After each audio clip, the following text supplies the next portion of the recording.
next speaker is Kevin Leyton Brown, and he's actually one of the pioneers of the area of machine learning for algorithm design. And his work actually has had a lot of real world impact. So we are very happy to have him here today. All right, thanks. Well, it was unnecessarily complicated. Plug this in. Yeah, so I was joking during the last talk with Nina that when you invite an AI person to STOC, the math is less good, but at least you don't have laptop problems during the talk. And then God punished me, so sorry about that. So I have nothing to offer you. The math is going to be less good, and also we had laptop problems, but oh well. So I'm going to talk about a string of work here that is with many different co-authors. I'm also going to start a stopwatch here so that I understand what I'm doing. A whole string of co-authors, notably my PhD student, Devin Graham, Eros Rojas, an undergrad in my group, Tim Roughgarden, familiar to many of you, has been involved in a bunch of this work, as has a bunch of other STOC favorites like Brendan Lucier, Bobby Kleinberg, and Shaba. So I want to talk about algorithm configuration, which is the following problem. So let's say that you face some computationally hard problem like satisfiability or mixed integer programming or a chain of thought reasoning to solve math Olympiad problems using large language models.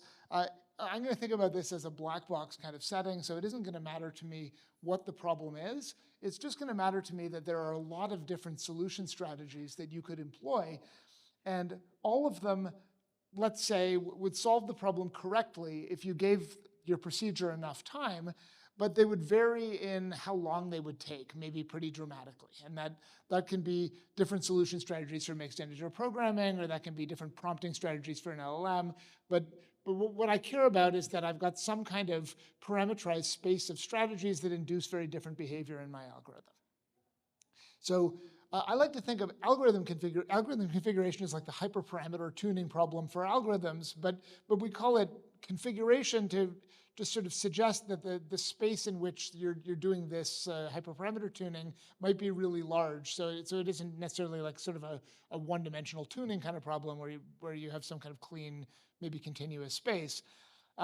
Yeah, I like to think of this as being supervised machine learning in the space of algorithm designs. So really, you can think of the parameterized space of your algorithm as being like a hypothesis space. You have some loss function that tells you how each point in that space performs. You have some distribution of problem instances that you want to be able to perform well on, and you'll take some sample from that distribution at kind of training time, and you'll want to generalize to new IID samples from that same distribution at evaluation time and do well. And this talk is going to think about giving theoretical guarantees to this whole process. And I'm going to care about two different kinds of theoretical guarantees. First, I'm going to want to have a generalization kind of guarantee that says that if I get new IID samples from this same generating distribution, I'll do well on it with whatever point I choose at training time. And secondly, I'd like a runtime guarantee that says the procedure that I use does about as well as it could do at achieving the first guarantee. So overall, here's kind of a picture of what I mean when I talk about algorithm configuration. So algorithm configuration is this sort of meta-algorithmic problem where I'm given a target algorithm that to me is just going to be a black box, and some generating distribution of problem instances, and then I'm going to design this configurator algorithm, which is kind of an outer loop. It's going to repeatedly probe the target algorithm. It's going to make observations about what happened, and in kind of an online way, decide next what to probe. Notice here I'm saying that my procedure returns a solution cost. You might think of this solution cost as being runtime, and that's where we'll start, but I'll argue later that we'll want a different solution cost. So in the last sort of 10 or 20 years, there's been a flurry of work in the sort of empirical AI community developing heuristic algorithms for solving this problem. And we're at the point where these heuristic algorithms are pretty reliable in practice, but they don't offer either of the theoretical guarantees that I said that I wanted. And I want to tell you about SMAC, which is due to my former PhD student, Frank Hutter and Holger Huss. And this is, at this point, probably the best such algorithm, the most widely used today. So because it'll play a role in what follows, I want to tell you a little bit about how this algorithm works.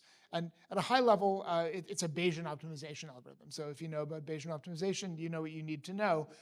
Basically, we have some model of the performance data that we've seen so far. You can think of this as a Gaussian process or a random forest of regression trees, some kind of regression model that in your parameter space makes a prediction about every point in the space what its loss is going to be.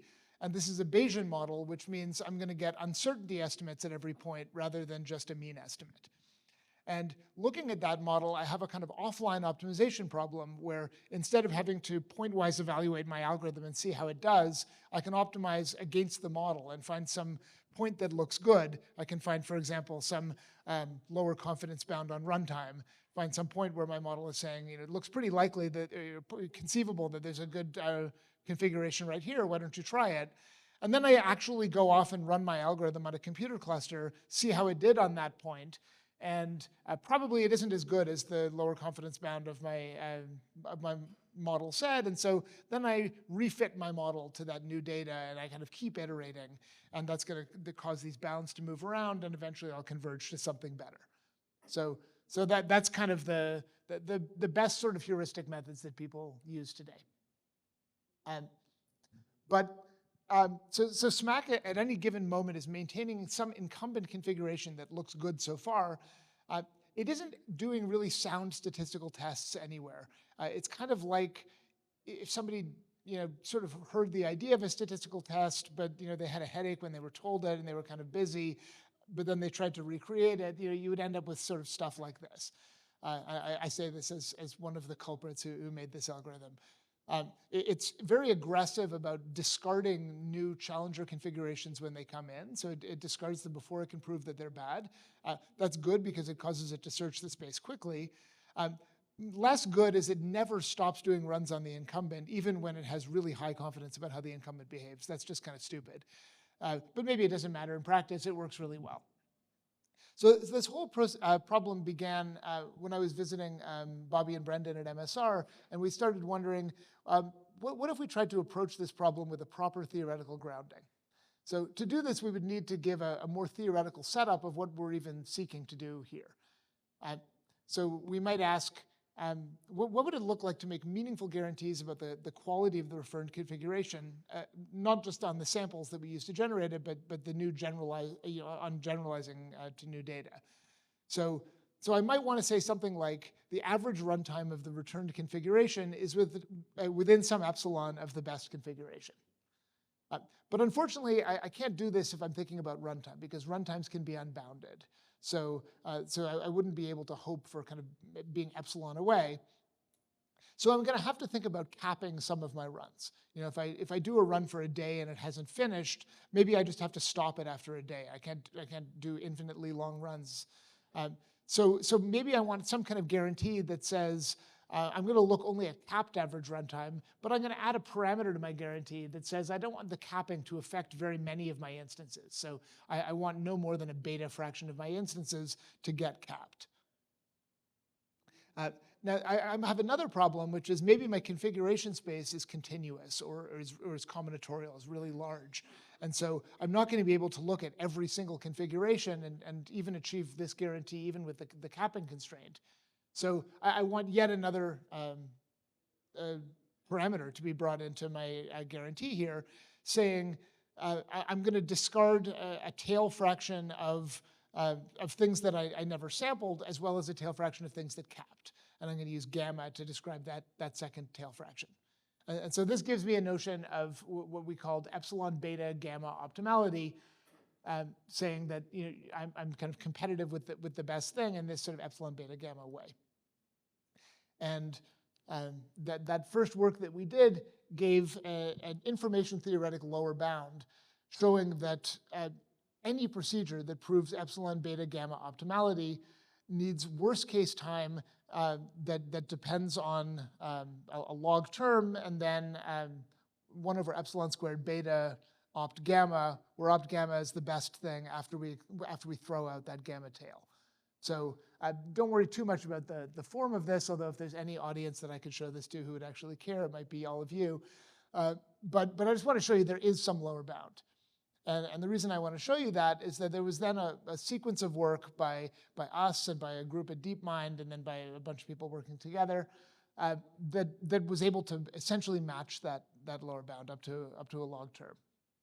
And so we were, it's possible to do really kind of the best thing in a runtime sense for finding this kind of generalization guarantee. Yeah.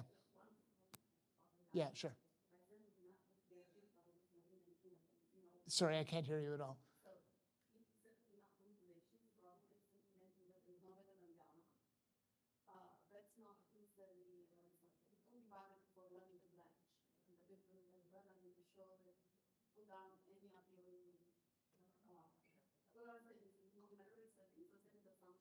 Yeah.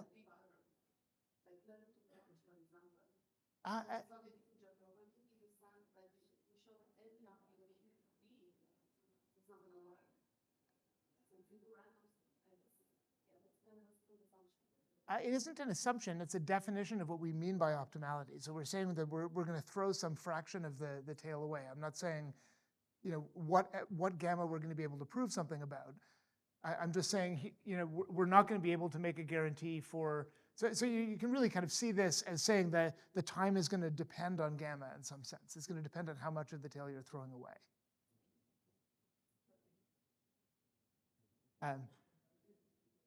So, and it might be that, the little bit that you threw away made things a whole lot better, right? It might be that, the really good performance was in a very small part of the tail, and so you would have to, work really hard to make gamma small enough that you got that big performance bump. I think that's probably. Yeah, exactly. So that's surely true, right? There are problems for which you can have really discontinuous things happen in gamma, and if you don't run for a long time, then you could be doing a whole lot worse. So all of this analysis is completely black box. So I'm not saying anything about how gamma behaves as you change it. Okay.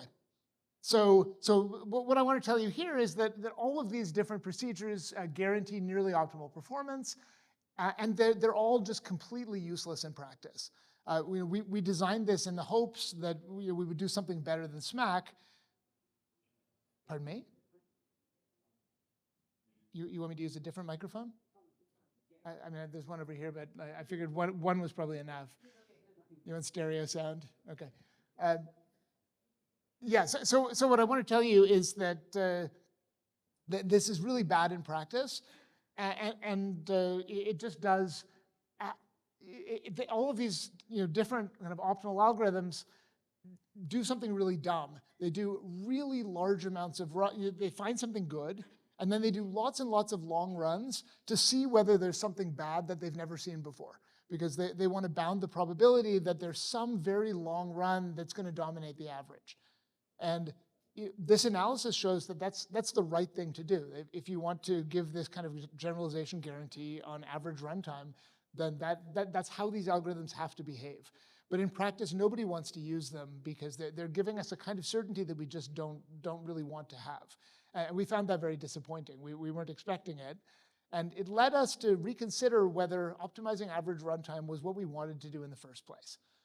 And let me invite all of you to think about this.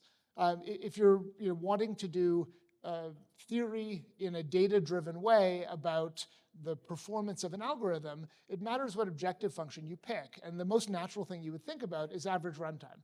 And I want to argue to you that you might not want to think about average runtime. You might want to think about something else. So let me make that argument.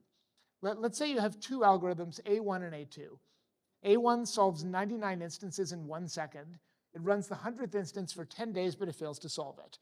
Algorithm A2 runs all 100 instances for 10 days and fails to solve any of them. So my question is, how many people like algorithm A1 better than algorithm A2? How many people like algorithm A2 better? You guys are perverse, we don't care about you. And how many people have no preference between these two algorithms? Right? So only the no preference people are deeply committed to average runtime, because I haven't told you enough here to constrain the average. Right? We don't actually know, what happens on the last instance, and it could easily dominate the average. And furthermore, you could even imagine that both algorithms contain a bug, and the long runs never terminate. And in that case, the two averages would be infinite. And in that case, you might ask yourself, in this revised version of the problem with this extra information, are you indifferent between A1 and A2? I think most of us wouldn't be. And if not, that means that we have some way of preferring one algorithm over another, even when some runs are capped. And empirically, this is true. Empirically, we use algorithms in cases where some runs get capped, but average runtime just can't really allow us to think about that. And so the kind of empirical literature has grappled with this by just inventing all kinds of poorly grounded alternatives. There are these sort of par variants that are used in some algorithm competitions, where we take the cap time and you just multiply it by a constant and average that. Or you can consider the fraction of problem solved and kind of dispense with runtime altogether, except look, you're just kind of giving some cutoff time. We sort of banged our heads against this wall for a long time, and eventually we decided that the right approach is to take a decision theoretic way of choosing between algorithms. And if you kind of set up the problem of choosing between algorithms as a decision that you have preferences over, then you can run the sort of von Neumann-Morgenstern argument and say that there must be some utility function that corresponds to your preferences over algorithms. And your utility function basically is some bounded function that goes from a best value, let's call it 1, to a worst value, let's call it 0, in some monotone decreasing way. And any monotone decreasing function on a bounded interval is a valid utility function for this setting. So let me give you some examples. Let's say you have a linear value for money, but you have to pay for compute. So in this case, you might think you could have infinitely negative cost by just running your algorithm for a really long time. You could, but that would be stupid, because you can tell at some point that you would have exceeded the value from running your algorithm, and you could just stop it and get a utility of 0. So that puts you on a bounded interval once you decide there's some maximum amount of spend that you should do on your run. And then you have a linear utility function from 1 to 0 as time goes on. Then we can start thinking about, you have some client who's going to need an answer at some point in the future, but you don't know what the cap time is going to be. I guess I should have given the easier example first. Let's say you have a client who, your boss is going to tell you, route all of these trucks for their deliveries, within an hour from now. And I don't care how fast you are, as long as it's done in an hour. Then you've got a step function utility that at an hour, it's all the same to you. If you don't know what the cap time is, then the right thing to do is to average over all of the possible cap times from the distribution over these cap times. And then what if I don't even know the distribution over cap times? Then I can use kind of a maximum entropy argument to say, let me pick the distribution that has the greatest entropy over all distributions consistent with whatever it is that I do know. And then that means that I'm not making any kind of extraneous assumptions. So for example, if all I know is that the cap time is going to live in some bounded interval, then I could use a maximum entropy argument to say that the survival distribution for that PDF should be my utility function, and I should again have a linear utility. Or if I think that my client is going to ask me to solve their SAT problem with an expected cap time of 24 hours, that would justify an exponential utility function. Or my favorite, I can make a sort of geometric mean argument if I say, I know that I'm always going to have at least 1 day or 1 unit of time, and that the geometric mean of the cap time is going to be E times that same unit of time. This justifies a Pareto distribution where I'm indifferent over that first region, and then I have this sort of hyperbolic function afterwards. I like this one because it says that beyond my kind of indifference point, every doubling of runtime leads to a halving of my utility. I think that's a very natural kind of utility function to have. One thing that's natural about it is that it kind of explains why Moore's law has not exhausted my desire to solve problems on a computer. It isn't like when runtime doubled, then I just saturated my utility and I was happy. Finally, just kind of as an aside, I can express a utility function directly, without going through these kinds of maximum entropy arguments. I can just say, here's my utility function. That can be particularly useful if I want to give a utility that trades off solution quality against runtime. So far I've told you that my algorithm just always terminates with a correct solution, but you could imagine that I have an algorithm that I have some measured solution quality at the end, and there's nothing in this kind of utilitarian framework that doesn't allow me to do that, except that the onus falls on the user to say how they feel about different solution qualities.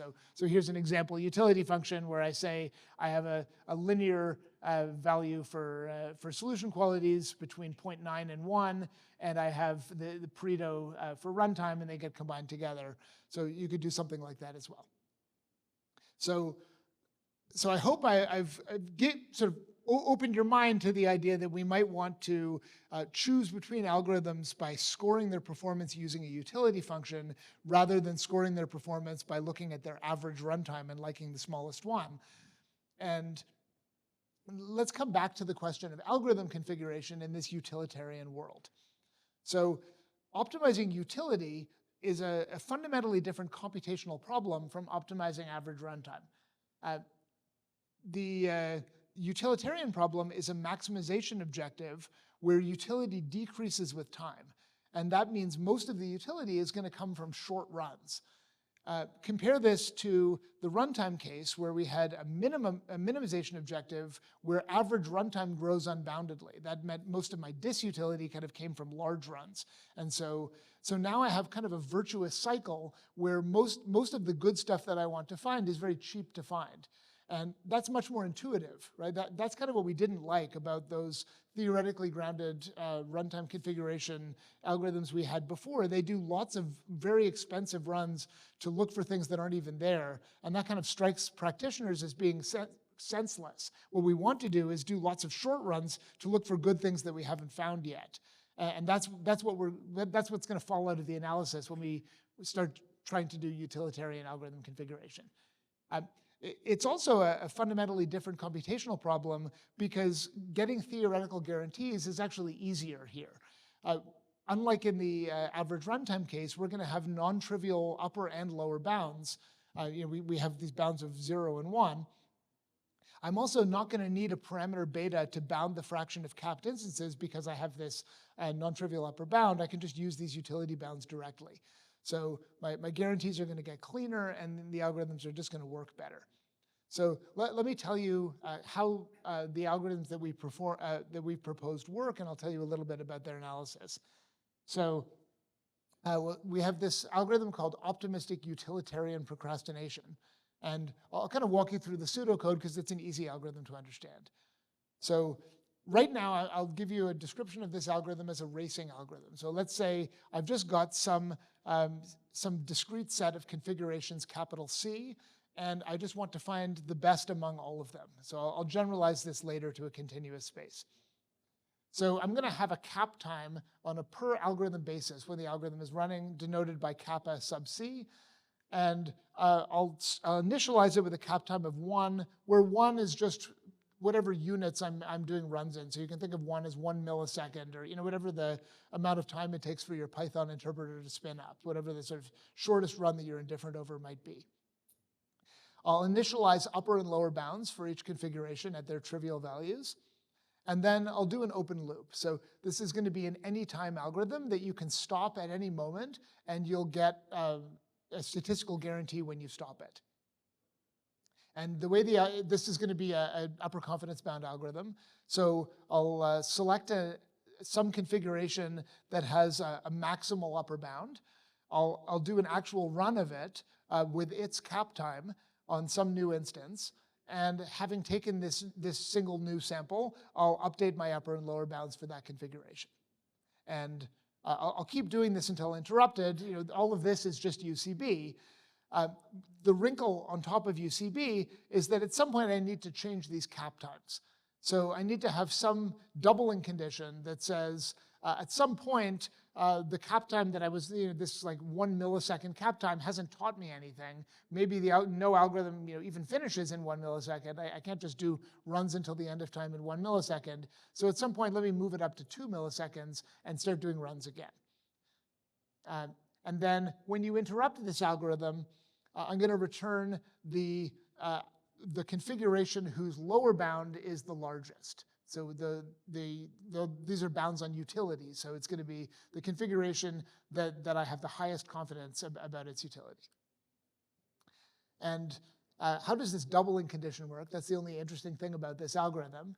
I'm not going to show you the math here, but if you look at how the bounds work, it turns out that the gap between the upper and lower confidence bounds for a configuration decomposes additively into 2 terms. One term has to do only with capped runs, and one only has to do with uncapped runs. Intuitively, you have 2 sources of uncertainty about the utility you would get from this algorithm. One is to do with not having sampled it enough, and one has to do with the sort of irreconcilable fact that some of its runs are capping, and you don't know how much utility you could have gotten beyond the runtime that you were taking. And our doubling condition is once we're getting more uncertainty due to having capped the runs than we are due to not having sampled enough, then we double. We also don't just use hufting, but we work directly through Chernoff. There's this kind of numerical way that you can get a tighter bound in the tails using Chernoff if you kind of invert the KL term. This is a good thing to do here because this gives you linear sample complexity sort of in the tails of the 0-1 interval rather than hufting, which would give you quadratic complexity there. And because we're starting out with everything capping, we're going to find ourselves in the tails most of the time. So this is going to allow us to hit that doubling condition in linear time rather than linear number of samples rather than quadratic number of samples. So what can I say about this OUP algorithm? It's an instance of UCB, so with high probability, the return configuration will have expected utility within an additive epsilon of optimal. And that epsilon is going to be the maximal gap between the upper and lower bounds. It runs until terminated, and epsilon improves anytime as it runs. In the worst case, it takes no more samples than necessary, and these bounds converge more quickly on easier inputs. We can also show that using our doubling condition, OOP's running time is efficient. So it takes no more than roughly twice the runtime you would have needed if you had started with what the final cap times for every algorithm ought to have been. So this process of kind of discovering who the winner is costs you kind of a factor of 2 over the problem of verifying the right answer if you knew what it was. And that strikes us as being about the most you could hope for. So this is kind of the racing variation of this. To try to make this practical, we then kind of added a bunch of extra features on top of it. So the first extra feature we added is we moved from the upper confidence bound algorithm to the lower upper confidence bound algorithm, which has got to be one of the worst names in algorithms out there. But this is a sort of UCB variant which performs better on best arm identification problems. So as you probably know, UCB is a regret minimization algorithm, but in this setup, I don't really care about regret. I just care about having the best arm at the end. And so here was the pseudocode you just saw before for UCB. Here's how it works with LUCB. So LUCB, in every pass through the algorithm, pulls 2 arms instead of 1. The first arm it selects is the one having the best average utility over all runs so far. So it's the best average performance. The second one is the best lower bound, leaving out the first one. So it makes sure that the 2 arms that it pulls are not the same arm each time. And so half of the arms are going to be ones with good average performance, and half are going to be ones with optimistic bounds. The next change that we made was to add in sort of generalized to the continuous case. So we no longer have a fixed set of configurations, but we want to be able to work in a kind of unbounded configuration space. And the way this works is we take the pseudocode we had before, and we have a second condition in addition to our doubling condition that says, we will have initialized by just random sampling some small set of configurations from our configuration space. And then once some condition is met, we're going to add some new configuration from our space and do that in an online way as well. And here's what the condition looks like. Kind of as the algorithm is running, I'm going to have these upper and lower bounds on my utility that are going to be coming closer and closer together over time. That's what you saw before. At some point, I'm going to want to compare the potential gain that I could get from running an addition, from just learning more about the configurations I've got now, which is the gap between my upper and lower bound. I might want to compare that to the potential gain I could get by finding something new in the space. Now, intuitively, if I've already found something with a utility of 0.99, there's not much to be gained by going out and finding something new in the space because there's an upper bound on utility. But if I've got something with a utility of 0.01, there's a lot to be gained by going out and finding something new. So I want to trade off the residual uncertainty I've got on the things that I'm looking at now with the sort of prospect for finding something new. Yeah. Are you also changing the sampling distribution, or the sampling distribution is like fixed over the No, well, I think that'll actually be the next slide. But right now I'm just sampling IID uniformly at random. Not quite the next slide. You might have to wait 2 slides. So the final guarantee we got when we put all of this together, we can now define epsilon gamma optimality. We don't need this beta parameter anymore. We can just fold it into the other parameters. So we now say, configuration is epsilon gamma optimal if its expected utility is no more than an additive epsilon less after we exclude the top gamma fraction. So we're still going to have this gamma dependence as we need to. We can say that COUP returns a epsilon gamma optimal configuration with high probability, where epsilon is the maximum gap between the upper and lower bounds, and gamma is nearly linear in the number of samples that we took. So both of these are going to shrink towards 0 as COUP runs. So you can just keep running COUP for as long as you like, and both of these bounds are going to tighten as you go.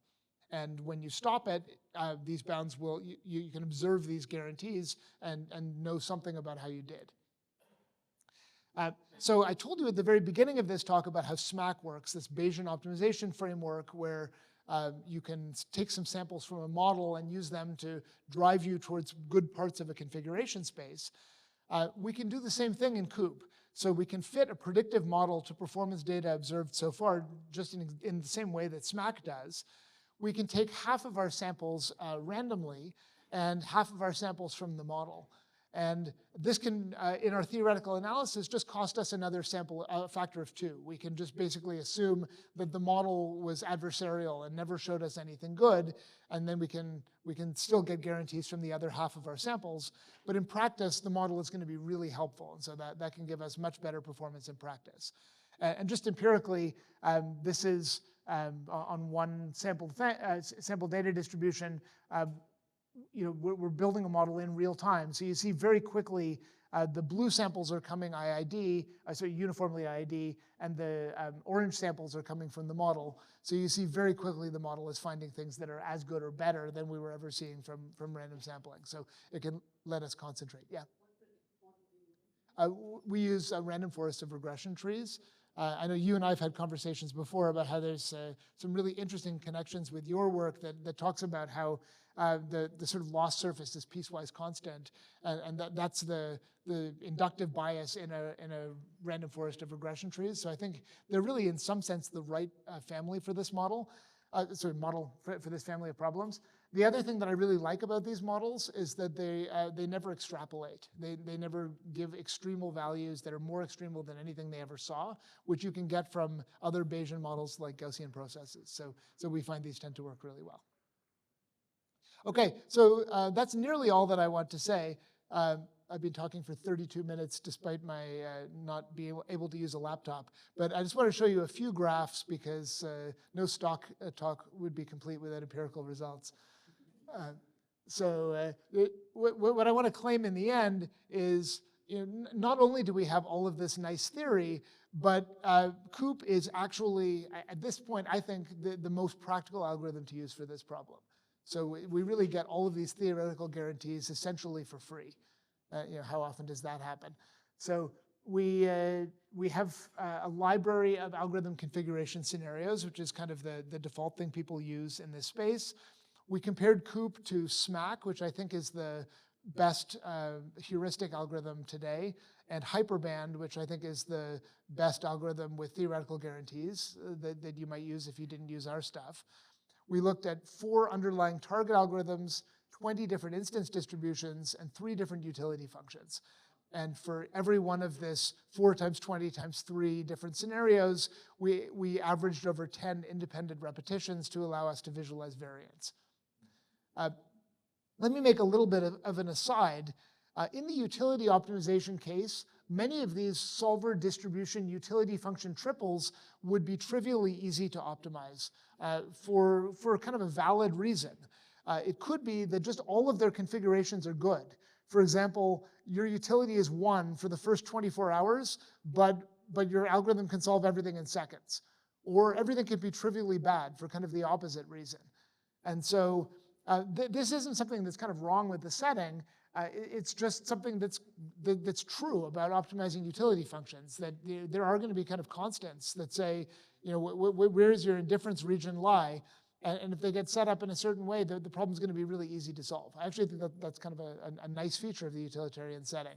But if we want to benchmark algorithms, we don't want to get snagged on these things. So we did a kind of statistically valid pre-training kind of setup where we picked these constants in a way using data that we then threw away just to make sure that they were non-trivial. So just trust us that we did that. So here then are the results of our experiments. I don't expect that you can read these graphs, but what you can see from these graphs is that qualitatively they all look the same. So the graph that I'll show you on the next slide looks like these graphs, and I'm not cherry picking anything. So here's what it looks like. So as you run COUP over time, I have log time on the x-axis, and you see that here is the true utility of the configuration that COUP would have returned if you stopped it at every moment. This isn't the utility estimate that COUP has. This is after the fact we went and studied very carefully what the utility of every point really was. That's why it's non-monotone, because sometimes COUP doesn't, makes a switch that isn't good. And you can see the uncertainty estimates maybe on this projector. You can't see them very well, but there's a little bit of a blurry region here showing the variation across runs. And here's what SMAC does. And you could sort of squint at the previous graph and see that the red lines tended to be underneath the blue lines. So if you give COUP and SMAC an infinite amount of time, they're both eventually going to saturate and find the right thing. But what you want to see is sort of stochastic dominance, that for every stopping time, you would have found something better with COUP than you would have found with SMAC, and that's what we're seeing here. So it's really always the case for us that COUP is finding higher utility at a given stopping time than SMAC is until they kind of get to a point where they tie. And these lines here are hyperband runs. So I'm not going to define hyperband for you if you don't know it, but many of you might know this algorithm. It's not an anytime algorithm. So you have to give it an initial set of configurations and give it some parameters, and then it runs until it completes, and it gives you an answer, and you're done. And so it's very sensitive to the initial choice of configurations because it doesn't have a way of updating them. So that's why you see this sort of vertical striping. As we take independent samples from that initial set of configurations, sometimes they contain something good and sometimes they contain something less good, and that changes its ability to do well. And also when you change its kind of magic constants, that changes what CPU time its procedure is going to take overall. But there's not a really direct relationship to runtime. So if you knew that you had 2 hours to run hyperband, you wouldn't really have a way of being sure that hyperband would take 2 hours to run. But what you should notice here is we're also stochastically dominating hyperband. So these results look pretty good. That's great. I'm kind of at the end here. Well, and when I look at other configurations, other inputs, they look roughly the same. Sometimes the differences are bigger, sometimes the differences are smaller, but I always see this kind of stochastic dominance pattern. Whoops, please wait, rendering. Nothing is complete without a laptop problem. Okay, so the last thing I wanted to say is this graph, which is, I showed that we're stochastically dominating SMAC, but unlike SMAC, we've got these theoretical guarantees, right? That's why I wanted to tell you about this at STOC. So this is showing that as time runs on, both epsilon and gamma are falling. So the green line here is epsilon, and the dashed line is gamma. And as the run is going on, these are the epsilons and gammas that we prove. Gamma flatlines for a while because it takes a while before our add condition gets hit for the first time. This is on a log scale, so that's more exaggerated than it would feel to the user. And then they both fall together. So that's it. I've told you about algorithm configuration, which is learning algorithms that perform well on data. And the key issue here is being really smart about your evaluation budget so that you can find good things within a reasonable amount of time. To date, there are practical techniques, but they're all heuristic. And there's a parallel theoretically grounded line of work that has been really impractical. We've come to believe that the reason this stuff was impractical is it was optimizing the wrong objective. You should care about a utilitarian objective. And if you do, utilitarian algorithm configuration techniques are easier, particularly for proving theoretical guarantees. When we put all of this together, we got this algorithm called COUP, which is a state-of-the-art utilitarian procedure that dominates both SMAC and hyperband. So thanks for your attention.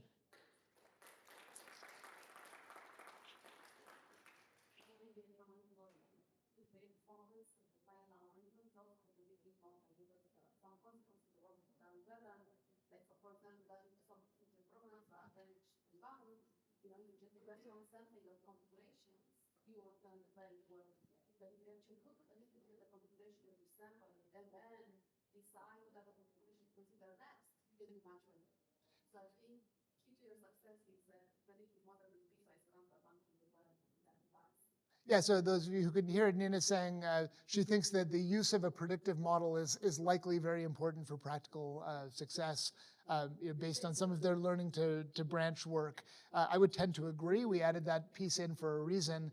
It doesn't give you anything in the worst case guarantees because you can't prove anything about the model doing the right thing, or at least we didn't know how to. But for certain classes of problems you could. That's true. And yeah, we've certainly empirically found that it makes a big difference. Cool. Maybe we should leave it there. And one last person, I think. Yeah.